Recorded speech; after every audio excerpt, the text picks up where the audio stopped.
Good morning students.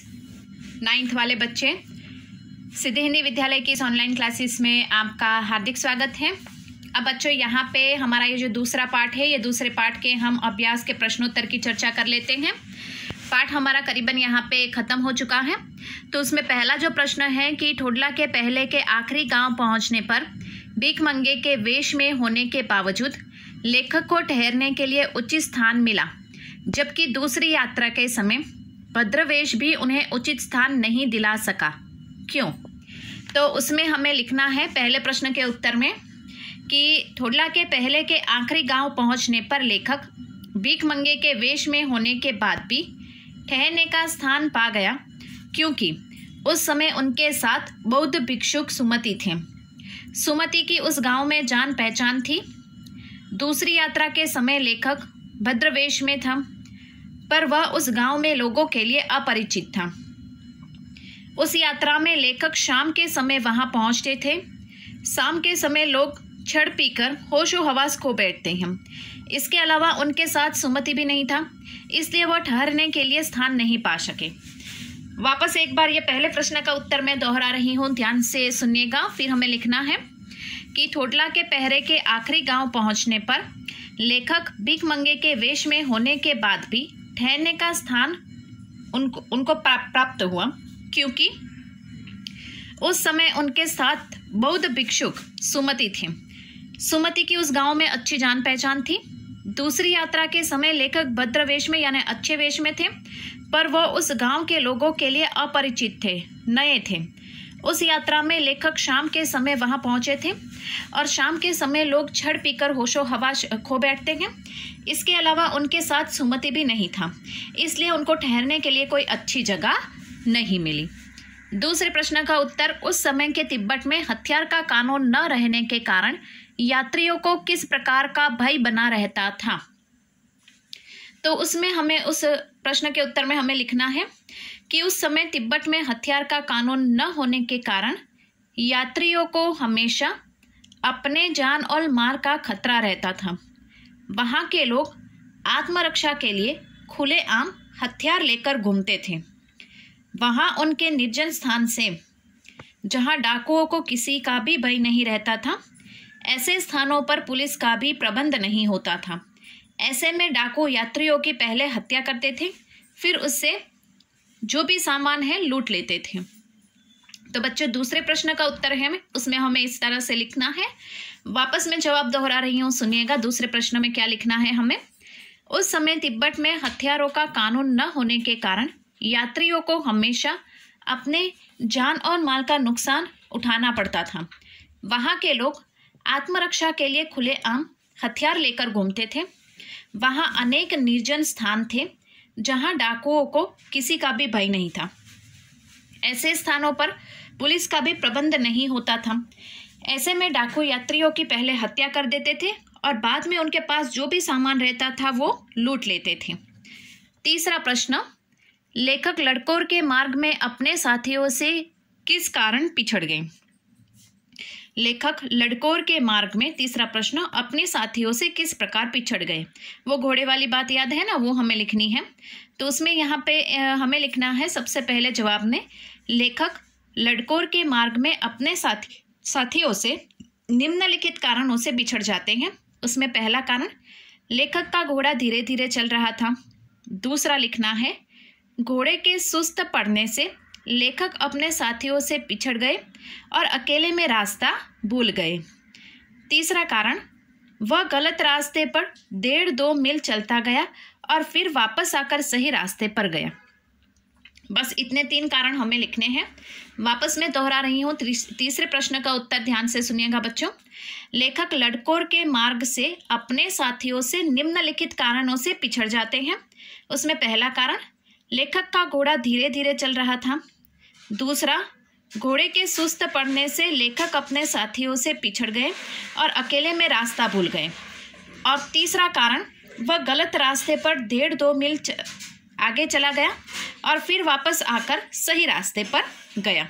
ये पूछा जाए ऐसा प्रश्न है, कई बार 2-3 बार पूछा गया है ये प्रश्न बच्चों। उसके बाद यहाँ पे चौथा प्रश्न, लेखक ने शेखर विहार में सुमति को उनके यजमानों के पास जाने से रोका, परंतु दूसरी बार रोकने का प्रयास क्यों नहीं किया? वापस सुनिएगा। लेखक ने शेखर विहार में सुमति को उनके यात्रियों के पास जाने से रोका, परंतु दूसरी बार रोकने का प्रयास क्यों नहीं किया?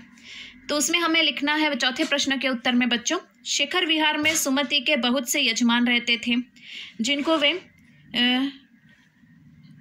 जिनके साथ उनका परिचय था, और जो चीज़ वो बांटते थे उसमें अधिक समय लगता था, इसलिए लेखक ने सुमति को यजमान के पास जाने से रोका। लेखक को शेखर विहार में एक मंदिर में बुद्ध वचन अनुवाद की 103 पोथियां मिल गई थी। इन भारी भरकम पोथियों के अध्ययन में ज्ञानार्जन के लिए समय की आवश्यकता थी। लेखक उस समय उनके अध्ययन में इतने खो चुके थे, इसके लिए उन्होंने दूसरी बार सुमति को रोकने का प्रयास नहीं किया। चौथा प्रश्न का उत्तर बच्चों यहाँ पे चौथे प्रश्न के उत्तर में हमें लिखना है, वापस सुनिएगा। शेखर विहार में सुमति के बहुत सारे यजमान थे। सुमति को उनको कोई चीज़ें देनी थी और वो चीज़ें बांटने में अधिक समय लगता, इसके लिए लेखक ने सुमति को अपने यजमान के पास जाने से रोका। और शेखर विहार में यहाँ पे लेखक को एक मंदिर दिखता है जिसमें बौद्ध वचनों की 103 पोथियाँ थी, जिसको कुंजर कहा जाता था, और लेखक उसको पढ़ने में खो चुके थे। इसके लिए उन्होंने कहा कि सुमति अगर दूसरी बार अपने यजमानों से मिलने जाए तो भी उन्हें कोई परेशानी नहीं होगी। पांचवा प्रश्न बच्चों, अपनी यात्रा के दौरान लेखक को किन कठिनाइयों का सामना करना पड़ा? ये भी पूछा जाए ऐसा प्रश्न है, 2 बार पूछा गया है परीक्षा में कि अपनी यात्रा के दौरान लेखक को कौन कौन सी कठिनाइयों का सामना करना पड़ता है। तो उसमें पहला, लेखक को ऊंचे नीचे पहाड़ रास्ते पर तेज धूप में यात्रा करनी पड़ी। दूसरा, उसे डाकुओं के भय के साये में रहना पड़ा। तीसरा, रास्ते में डाकुओं जैसी सूरत वाले को देखते ही उनके सामने वो गिड़गिड़ाने लगते और उनसे भीख मांगने लगते। चौथा, उसका घोड़ा सुस्त पड़ जाता था बार बार, इसलिए वो अपने साथियों से पिछड़ गए थे। पांचवा, समय से न पहुंच पाने के कारण सुमति के गुस्से का सामना करना पड़ा। छठा, वापस आते समय उसे अपना सामान पीठ पर लाद कर यात्रा करनी पड़ी। और सातवां, उन्हें भीख मंगे के वेश में यात्रा करनी पड़ी। तो यहाँ पे ये सारी कठिनाई लेखक को होती है, जिसके बारे में हमें लिखना है। पांचवें प्रश्न का उत्तर मैं वापस दोहरा रही हूँ बच्चों, ध्यान दीजिएगा कि अपनी यात्रा के दौरान लेखक को निम्नलिखित कठिनाइयों का सामना करना पड़ा। उसमें पहला, लेखक को ऊंचे नीचे पहाड़ और तेज धूप में यात्रा करनी पड़ी। दूसरा, लेखक को वहां पे डाकुओं का भय ज़्यादा रहता था। तीसरा, रास्ते में डाकुओं जैसी सूरत दिखने वाले लोगों के सामने वो गिड़गिड़ाते और फिर भिक्षा मांगने लगते। चौथा, उनका घोड़ा सुस्त पड़ गया, इसलिए वह अपने साथियों से बिछड़ जाते हैं। पांचवा, समय से न पहुंचने के कारण उनको सुमति के गुस्से का भी सामना करना पड़ा। छठा, वापस आते समय उसे अपने सामान पीठ पर लाद कर यात्रा करनी पड़ी। और सातवां, उन्हें ये यात्रा भिक्षुक के वेश में करनी पड़ी। तो पांचवें प्रश्न के उत्तर में हमें इस तरह से लिखना है। अब बच्चों, छठे प्रश्न का उत्तर, प्रस्तुत यात्रा वृत्तांत के आधार पर बताइए कि उस समय का तिब्बती समाज कैसा था। ये भी पूछा गया है, ऐसा प्रश्न है। तो उस समय हमें तिब्बत की कौन सी स्थिति थी उसके बारे में लिखना था। तो उसमें हमें लिखना है कि प्रस्तुत यात्रा वृत्त के आधार पर उस समय के तिब्बती समाज के बारे में निम्नलिखित बातें लिखी हुई है। उसमें एक, उस समय का तिब्बत समाज बहुत खुला था, जिसमें जाति पाति छुआछूत ऊंच नीच जैसी कोई भी बात नहीं थी। दूसरा, महिलाएं पर्दा नहीं करती थी। तीसरा, जान पहचान के बिना लोग रात बिताने के लिए आश्रय नहीं देते थे। चौथा, समाज में छड़ का रिवाज नहीं था, छड़ यानी मदिरा। और पांचवा, लोग धार्मिक प्रवृत्ति के तथा अंधविश्वासी थे, जो यहाँ पे घंटे के नाम पर साधारण कपड़े के टुकड़ों पर भी विश्वास कर लेते थे। तो इस तरह से हमें लिखना है कि मतलब तिब्बती समाज के लोग किस प्रकार से सोच रखते थे। वापस मैं दोहरा रही हूँ, ध्यान दीजिएगा। प्रस्तुत यात्रा वृत्तांत के आधार पर उस समय तिब्बती समाज के बारे में निम्नलिखित बातें हैं। एक, उस समय तिब्बती समाज बहुत ही खुला हुआ था, जिसमें जाति पाति छुआछूत ऊंच नीच की समस्या नहीं थी। दूसरा, महिलाएं पर्दा नहीं करती थी। तीसरा, जान पहचान के लोगों को रात बिताने के लिए आश्रय नहीं देते थे। चौथा, समाज में मदिरापान अर्थात छड़ का रिवाज नहीं था।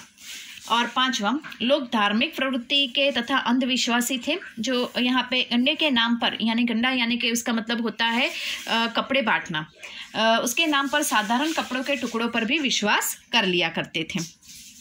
ठीक है बच्चों, अब यहाँ पे 7वां प्रश्न है, उसको भी हम देख लेते हैं। मैं अब पुस्तक के भीतर था, नीचे दिए गए विकल्पों में से कौन सा इस वाक्य का अर्थ बतलाता है?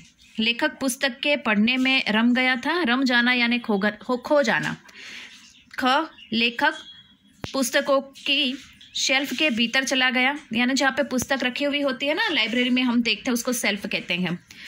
चौथा, लेखक को चारों ओर पुस्तकें ही थी, या पुस्तकों में लेखक को परिचय और चित्र छपा था।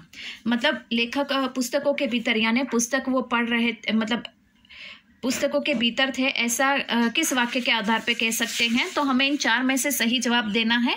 तो लेखक यहाँ पे कहाँ पे, जहाँ पे बुद्ध मंदिरों में गए थे, वहाँ पे बहुत सारे ऐसे पुस्तकें थी, वो देखकर उनको ज्ञान प्राप्त करना था। तो इन 4 में से कौन सा सही जवाब आएगा? लेखक पुस्तक पढ़ने में रम गए थे, अर्थात जो मोटी मोटी किताबें थी ना, वो पढ़ने में खो गए थे। तो क जो जवाब है वो सही यहाँ पे आएगा। तो बच्चों, आज के इस वीडियो में आपके लिखने वाले जो प्रश्न है वो प्रश्न अभ्यास में 1 से 7 तक के प्रश्न आपको लिखने हैं। रचना अभिव्यक्ति के प्रश्नों की चर्चा हम नेक्स्ट वाले वीडियो में करेंगे। तब तक के लिए यहाँ पे रुकते हैं। Thank you.